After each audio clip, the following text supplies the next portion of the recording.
نبی پاک صلی اللہ تعالی علیہ وآلہ وسلم نے ارشاد فرمایا، اب یہ حدیث بخاری میں بھی ہے، مسلم میں بھی ہے، ابو داؤد میں بھی ہے، ترمذی میں بھی ہے۔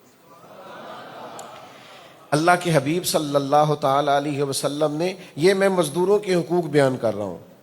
خدام کے، غلاموں کے حقوق بیان کر رہا ہوں۔ نبی کریم علیہ السلام نے فرمایا جو تمہارے خدام ہیں، جو تمہارے ماتحت لوگ ہیں، وہ تمہارے بھائی ہیں، پہلی بات۔ دوسرا فرمایا جس طرح کا تم نے خود کھانا ہے اسی طرح کا انہیں بھی کھلانا ہے، جس طرح کا تم نے خود پہننا ہے اس طرح کا انہیں بھی پہنانا ہے، اور فرمایا اس کام کے لیے انہیں تکلیف نہیں دینی جو ان کے لیے دشوار ہو، یعنی جو ان کی طاقت سے زیادہ ہو وہ کام نہیں بتانا، اور فرمایا اگر تم نے انہیں وہ کام بتایا جو ان کی طاقت سے زیادہ ہے تو پھر اس کام میں تم نے ان کی مدد بھی کرنی ہے،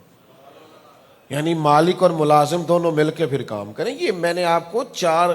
کتابوں کا حوالہ دیا، سیاستہ میں حدیث ہے۔ تمہارے خادم، تمہارے غلام تمہارے بھائی ہیں، جس طرح کا خود کھانا ہے اس طرح کا انہیں بھی کھلانا ہے، جس طرح کا خود پہننا ہے اس طرح کا